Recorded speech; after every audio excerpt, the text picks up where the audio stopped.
Hello Zero Books readers, it's me again, Douglas Lane.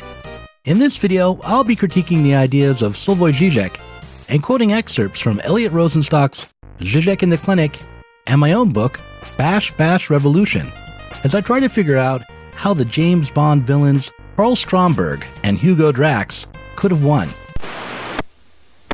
How much do you want? How much? I'm not interested in extortion. I intend to change the face of history. By destroying the world? By creating a world.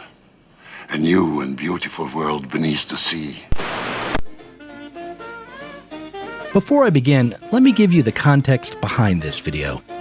An old friend of mine recently broke his leg and ended up sleeping on our couch. He needed a place to stay until he was mobile enough to be able to climb the stairs to his attic apartment. He's sort of taken up permanent residence in front of our TV, and a few weeks back, I thought we might pick out a movie to watch on Netflix. As a joke, and a bit statistically, I suggested we watch Roger Moore in For Your Eyes Only. My friend called my bluff and doubled down. Since then, I've watched every Roger Moore James Bond film. I've seen the one with the guy from the 7-Up commercials, the one with Tattoo, the one where James Bond dresses like a clown, the one where Christopher Walken does his best impression of a piece of plywood, and 2 versions of the same film where the bad guys try to destroy and then recreate humanity.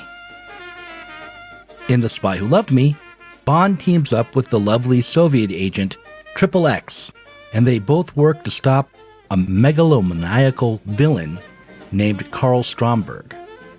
In Moonraker, Bond hooks up with the CIA agent Dr. Holly Goodhead, and they both work to stop a megalomaniacal villain named Hugo Drax.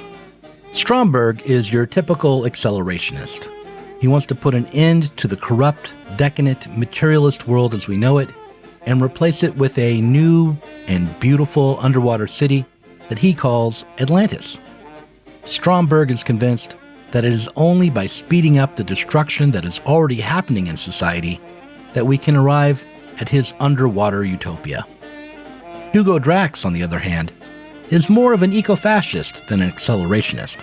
His plan is to drop enough canisters of deadly nerve gas on the Earth to wipe out all of humanity, but leave all the other life intact, and then create a new, multicultural, but genetically perfect humanity on his space station. For Drax, the problem isn't a destructive and decadent civilization or system, but the genetic inferiority of most of humanity.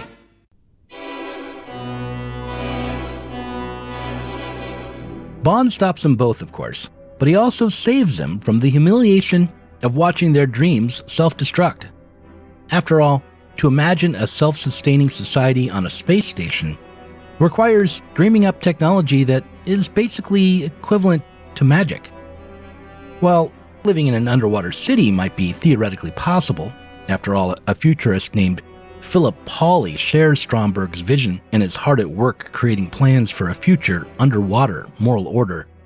Still, there is no reason to believe that living under the sea would solve the social problems we're facing on land. These villains and their plans for world conquest and self-transcendence were incredibly naive. When I imagine what would have happened next if Bond hadn't won the day, I think of Jonestown, the Manson family, and Heaven's Gate.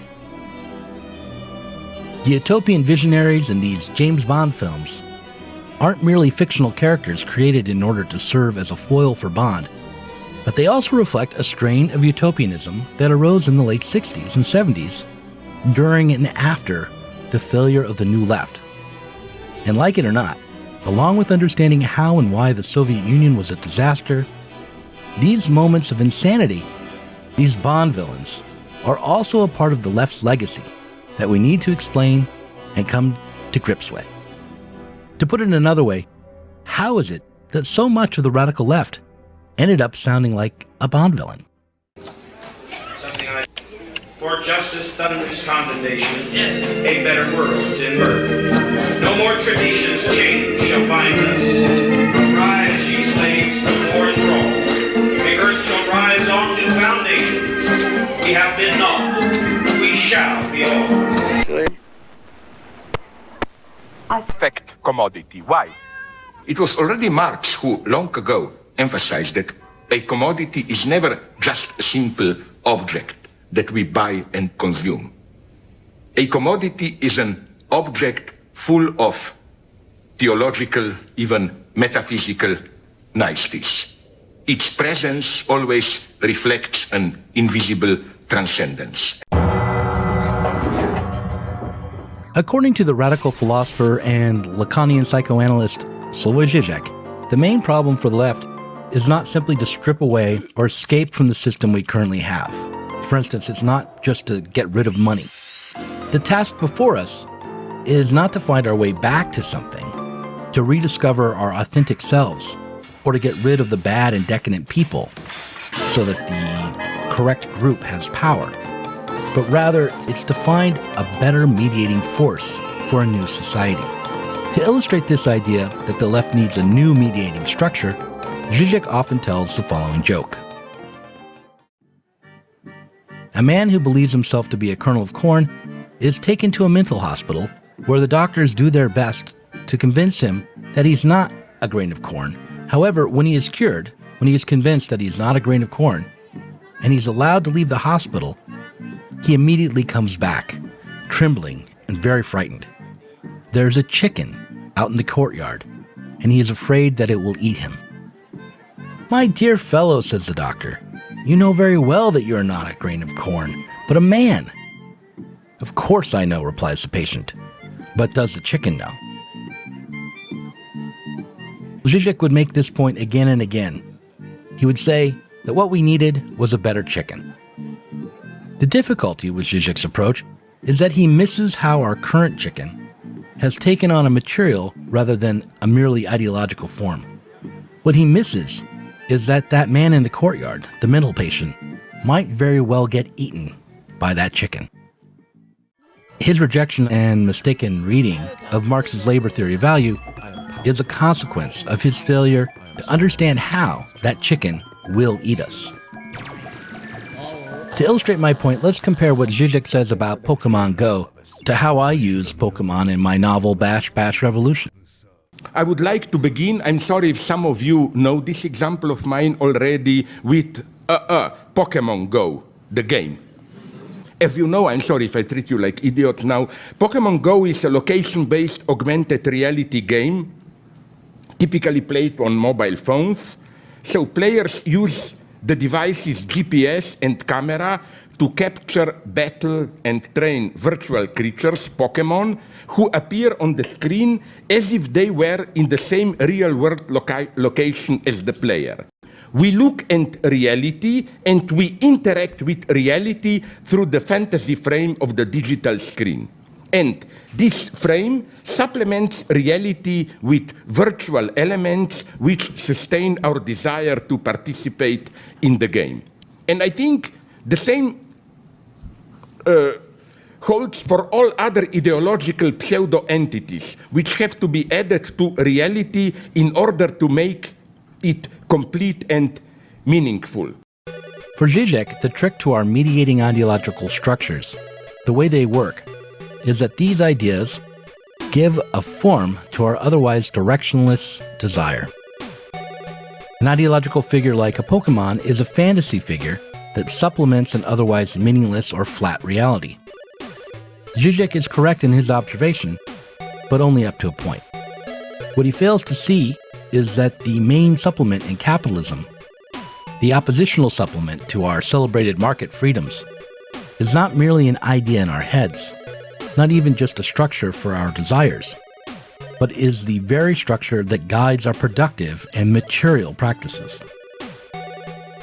The real ideological supplement in a capitalist society is not identical with Lacan's objet A, is not an object cause of our desire, but rather is an objective fact in the world that we relate to, whether we desire to or not.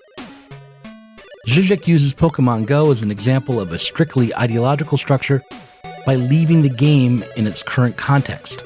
That is, he leaves it as it is, a distraction from productive work, something we take up during our leisure time. In Bash Revolution, on the other hand, I imagine what would happen if Pokemon Go was no longer a mere leisure time activity, but became central to our society in the same way that the commodity is central today.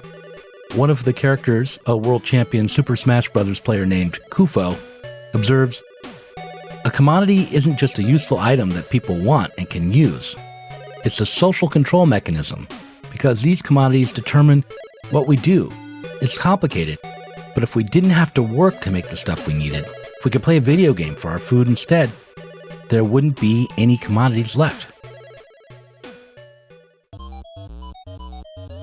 Zizek imagines that society is ideological in so much as we're living in an augmented reality that can be used by manipulative populists to create political projects that reinforce society as it is, that protect against the sort of organizing that might lead to redistributist policies, banking reforms, universal healthcare, labor organizing, and a slew of other undefined changes that seem impossible under capitalism. Whereas I would argue that there is a key distinction between ideology and what Marx called a fetish. The capitalist world is similar to an augmented reality, but is one in which the fantasies that support our social relationships have vast and deep material consequences. To some extent, these reforms really are impossible under capitalism. In his book, Zizek in the Clinic, Eliot Rosenstock observes that the Lacanian definition of liberation is not one wherein one can break free from ideology or fantasy. We need chickens. We need Pokemons. Rosenstock asks, but if one is doomed to never find what is real, or what we really want, then where does any sense of liberation come in? The answer is that liberation means discovering the ability to change the very circle we are living in. But this new chicken will have to be more than a mere ideological figure. In order to break free of the constraints of capitalism, we'll have to do more than find a new totalitarian figure to guide us. We'll have to do more than imagine a utopian city under the sea. We'll instead have to find a new basis for our production, a new game to play that will produce and reproduce the useful things we need in order to survive and thrive as a species.